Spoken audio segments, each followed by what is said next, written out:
Pues sí, tocayo, hace rato como que venía dialogando, venía reflexionando sobre que no todo es así como tan vulgar y tan sin sentido, digamos. Eh, Fíjate que estamos en una sociedad donde privilegió mucho la juventud, lo productivo, lo, lo realizado, pero buena parte de las personas tienen una idea de que su vida no es tan fructífera, que su vida no es tan realizada, ni tan... Y que en el fondo sí, también es un poco vulgar después de todo. Y lo que quiero decir es que... Común, ¿verdad? Por decirlo. Sí, común. sí. Eh, yo creo que el mundo nunca ha sido diferente. Cuando pienso en los faraones o algo así, que eran faraones, que eran gente destacada, después de todo, esas personas destacadas estaban sostenidas por mucha gente sencilla. Y los grandes reyes, no sé si te recuerdas ese poema de Bertolt Brecht, que dice,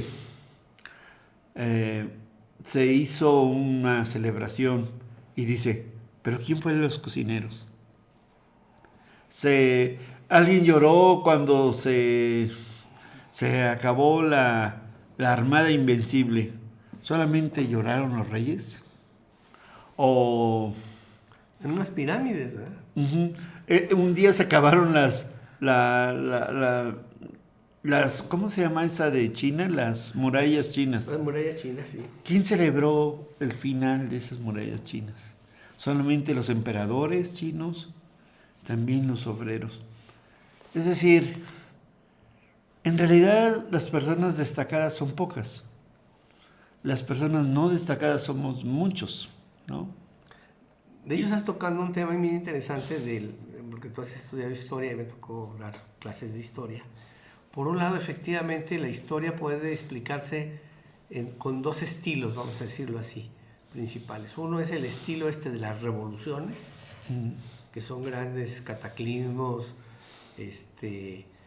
momentos de la historia donde se levantan las gentes contra algún tirano, o llega un tirano al poder, ¿no? Como Hitler en su momento, y, como Trump, se apodera, o Trump, que cumple un año causándonos mucho malestar, mucha inquietud, ¿no? Ya hasta aquí, ya los mexicanos hace poco estábamos pensando si se le iba a ocurrir, porque además dijo que nos iba a invadir para atacar a los carteles por tierra, ¿no?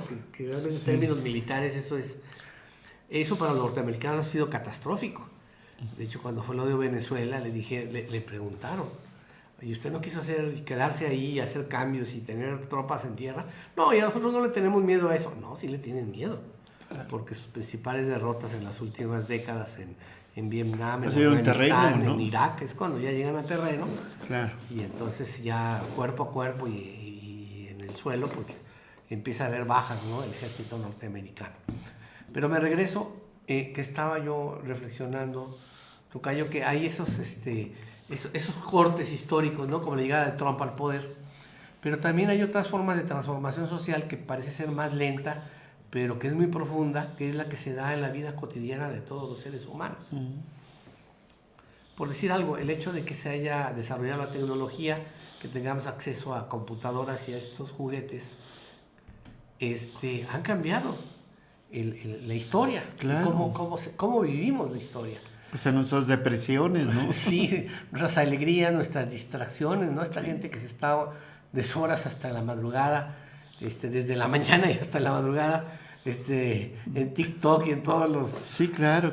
Conmocionados, emocionados, en esta que han descubierto los psicólogos que genera dopamina, ¿no? El cierto... lo estímulo, malo, ¿no? Sí, cierto estímulo positivo, que lo malo es que eso pues no se puede mantener permanentemente, vamos, y no es sano además. Entonces, creo que esos dos estilos, ahorita que decías, el donde las masas y el trabajo cotidiano transforman la realidad, y a veces los grandes cambios, que habría que decir, luego estas revoluciones o estas grandes gestas de ciertos héroes, si uno revisa la historia, luego a veces, por ejemplo, uno revisa la Revolución Francesa, que fue así como que todo el mundo, ay, la Revolución Francesa, qué padre, igualdad. Y luego uno revisa revisa lo que pasó 20, 30 años después, que tiene un emperador que es Napoleón, y luego se restaura la monarquía, entonces dice, bueno, pues ¿qué pasó, verdad? O sea, a veces la historia también da pasos para atrás. Claro. También los asaltos al poder pueden fracasar. La Revolución Rusa, que prometió un mundo mucho mejor, con el poder de los campesinos, de los soviets, de los obreros, y que, bueno, finalmente se concentró el poder en Joseph Stalin, y el mismo Partido Comunista de la Unión Soviética tuvo que reconocer que hubo un culto a la personalidad y una concentración al poder. Entonces, no es sencillo eso. Pero fíjate, regresándome a lo de las fiestas y a las reuniones y las celebraciones, nada más quiero decir algo. Se acaba de cumplir 100 años de José Alfredo Jiménez. Y es muy interesante porque José Alfredo Jiménez... sí, es un cambio. José Alfredo Jiménez nos conecta con esta parte lúdica de la fiesta, de la música mexicana, pero con cierto nivel poético. A ver, tocayo, venga. ¿Verdad? Con cierto nivel poético, porque yo siempre he pensado que esta idea de los mexicanos de las fiestas pueden, y lo habíamos comentado en el pasado segmento, a veces es para evadir los problemas, la realidad, para entrar en el chiste, para entrar en el relajo. Pero nos ha faltado mucho la tertulia, ¿no? Que es echarte tu vinito, tu cervecita, etcétera, y reflexionar sobre nuestras vidas cotidianas, nuestra familia, nuestros hijos, sobre la política, ¿verdad? Y también darle el sentido poético. Y José Alfredo creo que rompe un poco las reglas de mucho de la música popular, junto con otros escritores de otro tipo de música, como por ejemplo el Flaco de Oro, como Lora. No, ese es del rock. No. El de Agustín Lara. Agustín Lara, que bueno, es poesía, es metáfora, es cierto nivel de profundidad, que eso también enriquece nuestras vidas. Tocayo, es un salto bien cuántico. No, acabas de tocar una tecla que a mí me emociona mucho. Yo soy un convencido que la poesía te cura el alma. Fíjate que últimamente yo he estado explorando mucho. Por algún motivo la vida me ha llevado a hacer una perspectiva como terapéutica. No voy a ahondar mucho en eso, no quiero pavonearme, pero una de las cosas que he descubierto es que, pero la perspectiva que yo he tomado es que el arte nos cura. El arte, la música, la poesía, el buen cine puede realmente hacer una terapia, un lavado de cerebro y una entrega de un cerebro cada vez más bueno, digamos, ¿no?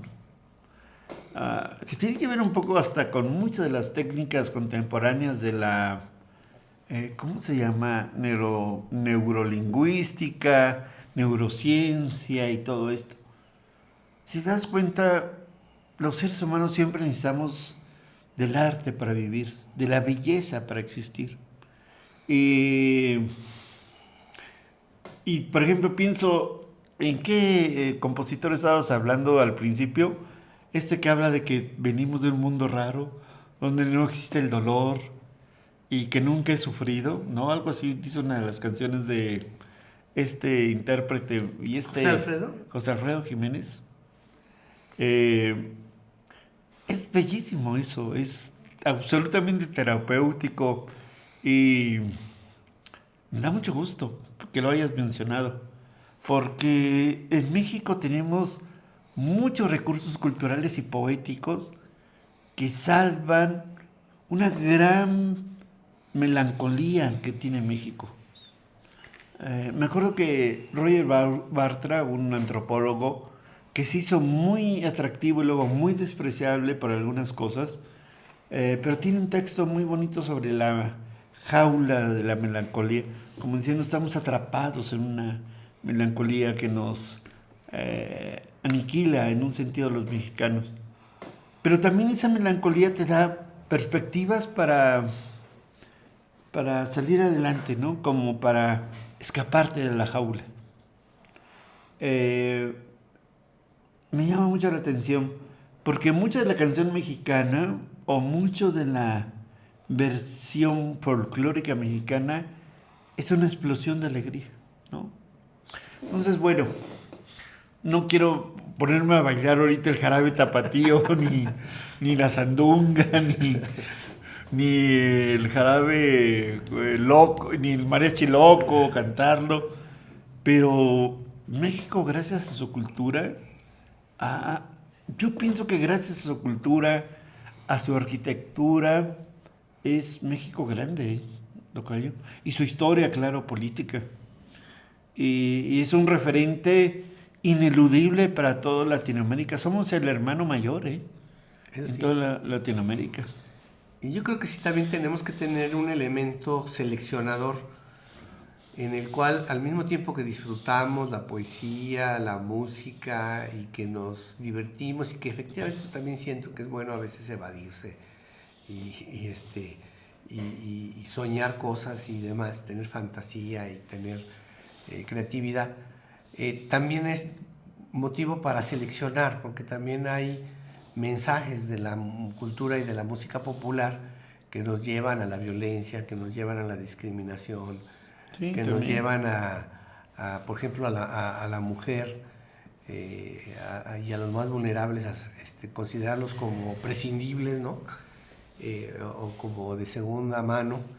Y ahí entra mucho de la cultura, que también es una cultura enraizada en la realidad mexicana, en donde se reproducen muchos esquemas que nos ha provocado mucho dolor. Porque ahorita que decías, y con esto termino, cuando hablas de la poesía, del arte, de la sensibilidad, de todo eso te lleva a algo, al amor. Y el amor fundamentalmente va a crecer siempre que haya respeto, siempre que haya comprensión, siempre que haya tomas y dacas, y no cuando hay golpes y cuando hay violencia y destrucción. Pues sí, pues sí. Estamos hablando de una cultura que propicia la vida, ¿no? Así es. Vamos a hacer un pequeño corte y regresamos aquí a Armando Diálogo.